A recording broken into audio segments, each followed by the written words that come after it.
What's going on, everybody? Toby coming at you here. I want to start out by saying, let's just say today is Sunday, 3 August, and I want to start out by apologizing to everybody because normally what I do is I record a video. If I record a video, I record it on the Friday or Saturday before, and that way I publish it or release it or just share it, whatever, with everybody on Sunday morning. Why Sunday? For those that are brand new to this, if you're watching this for the first time, on these videos, Sunday is the day that I was released from the hospital. So today marks 26 weeks post-surgery since the Sunday I had the surgery, so that's why I do that. Today is I had my 6-month follow-up this past Friday, August 1st, and needless to say, looking back on it over the last 24 to 48 hours, 24 to 36 hours, I've eaten some humble pie. So I'm going to get into that. First thing is, the doc is changing up my medication. And although they questioned why I stopped the cardio, oh my gosh, the cardio rehabilitation, when we explained to them how my progress was going and what I was doing and that we were continuing to walk and do things actively after that, they were fine with it completely. So when I did my initial cardiology appointment back in January, after having done the echo, they said that my heart was operating, I think it was my lower chambers were operating at about 37%. And I think I covered this in the very first video I did. The norm for people of my age, 50 plus, age range, males, is, if I understood that properly, is 55% or better. Okay. The good news is that as of the last echo I had back in, I think it was May-ish time frame, it's been within the last 3 months. They said that my heart it's now operating at 48%, and it's going to climb as the surgery and as everything heals and with the medication is going to improve, and the goal he's looking at is to see me at 55 or better percent by my annual follow-up, which will be in February, and I will also have another echo before that, and they'll call me to schedule that as well before that appointment. So I think the biggest 2 takeaways, maybe 3 takeaways from Friday's appointment was, first of all, he said I need to slow down. My wife told on me. Kidding. No, we said that we told him that I went on that long drive down to Athens, Georgia on my own in my truck. I didn't ride the bike. I took the truck, of course, as you all know. And he said that was, in a professional doctoral term, he said that was unwise. He says, that wasn't good, He says, you shouldn't be doing that. He says, you need to be taking it easy, and you shouldn't be doing any kind of long rides or any long traveling, at least for the next 6 months till you hit that year mark of your follow-up, and they look at everything and they see everything. So, like I said, humble pie. I will say thank you to my friends and family out there, my wife, those who know who you are, who told me, I need to be taking it easy. I have been listening, but it's been, in full transparency, it's been selective listening, right? There's nothing wrong, he said, there's nothing wrong with me riding, we go to and from work, whatever, riding around Elizabethtown, but no more distance trips. So, what is that definition of, I would say anything longer than, I don't know, he didn't really give a definition, but long trips, 100 miles, those kind of things where we travel long distance in a vehicle or on a bike for multiple hours stationary like this or like this, where this is not being not moving around, you know, the area, the musculature, whatever. But so slowing it down. Next, he's changing up my meds, and when I get the medication, I will kind of go over that in a more detailed manner, because what he wants to do, what they're doing is changing my medication, because the one I take for my heart, currently I take it 3 times a day. He's changing that so I take it 1 a day, and then he's changing, adding, I think there's 2 of there he's adding, I guess it's for my heart, because, and this leads into the other piece that goes to also slowing down, right? And this is also what I want to point out for others that are going through recovery and all that, right? These medications, he says, have proven to do better, and it's also so you're not taking as many medications. Like I said, I'll get into that once I have them and I can research them more and explain to you more about them. What he also said was, and this goes into it, is, and we'll kind of wrap up with this, is he said that he pointed out, you know, I explained the pains I was having,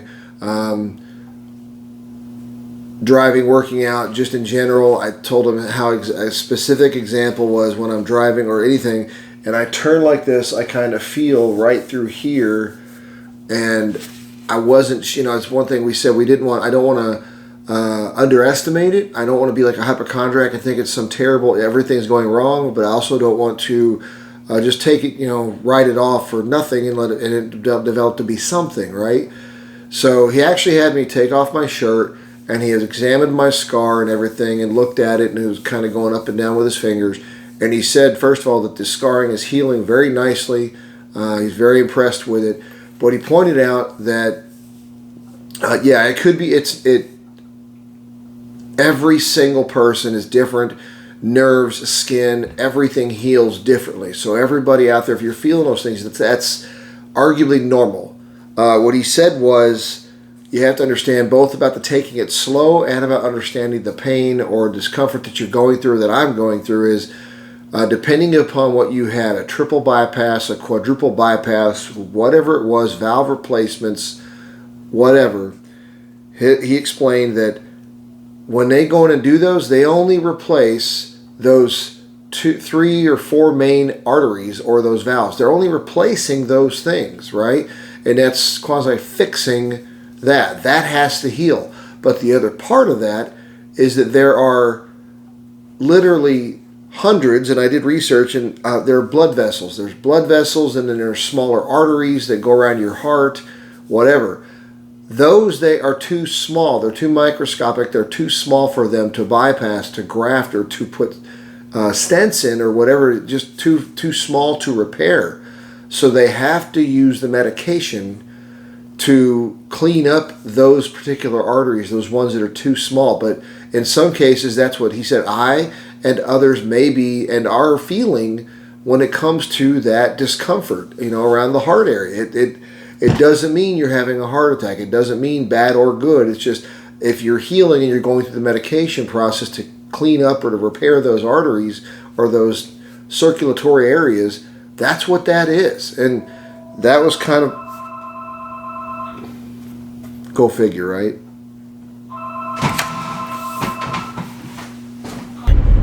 So hey, I'm going to put this piece in right after the phone started ringing, okay? So here's something I forgot to mention in the video for today. The doctor, when I was talking about my heart pains or discomforts, he mentioned or advised me to take 1 pill of nitroglycerin. And I have it. It was prescribed by my PCM, but I voiced this concern. I was always under the impression, especially from family history, that whenever you take nitroglycerin, you need to head to the ER, and it's pretty much the indication of you're in a major situation. So what he advised, he kind of was trying to dispel or calm the situation. That wasn't, anyway, he was trying to dispel that, and he was saying taking 1 pill was a method of confirming or further clarifying where the pain was coming from. He said, if I take the nitroglycerin 1 pill, I don't got to go to the ER, but if the pain goes away, that will indicate that yes, it's an arterial pain from my heart or from the surgery or from one of the arteries that are not healed yet. He said that is worth noting. He said if I can take the nitro and the pain does not go away, he said that this would be an indicator that it is not arterial and that it would be nerves, musculature, something else beside that. So he said, when I have the pain, if you take one and nothing happens, you take a second one. His major advice was, yes, if you take more than 2 nitroglycerin tablets, 2 or more, you need to head to the ER. But he was saying, as taking one, it's not needed for ER visit, but he said it's a way to determine or help me narrow down where those pains are coming from, whether it be, like I said, arterial, musculature, nerve, whatever. So just bear that in mind. I wanted to bring up the nitroglycerin piece and I forgot to, but it's another factor to consider if you are feeling the pains, if you're feeling discomfort in your case as well. So thanks. So anyway, yeah, that was an automated call from the VA. Gotta love that. So my wife and I are both veterans, so we both get medications. We both have appointments. So that phone is obviously it rings every few days for something or whatever. Anyway, rings for appointments, prescription notifications, whatever. Yay. Anyway, yeah. So like I said, the arteries, he explained, were healed through the triple bypass, but it doesn't mean all of them are clean or repaired from the plaque or anything else that has built up over the years, right? So he said that's what I'm going through, and that's why he said you're still going to feel some of this until the medications clean or repair those arteries, capillaries, whatever. So we left our appointment on Friday feeling more informed, and like I said, I left there a little more humble because it means any plans that I had for so far or the rest of this year for doing any kind of riding or long distance travel, which it wasn't a lot, mind you, but there were a couple things I was going to do, but that ain't happening now. So it's local riding and around the area, visiting family, whatever, nearby. So anyway, that's all I have, folks. Thank you for tuning in. I apologize. This is going to be later in this afternoon when you see this. I'll do another. I was going to do a video, as I talked about previously, about the experience of day by day while I was in the hospital to help others understand what they may go through, what to expect. I will do that. It's just going to probably be next week, or it might be the week after, depending upon when those medications come in the mail. I'll bounce both of those kind of videos or that kind of stuff, just for information for everybody. So, but more to come. Again, if this is helping you, please let me know in the comments. Please don't be afraid to share your experiences.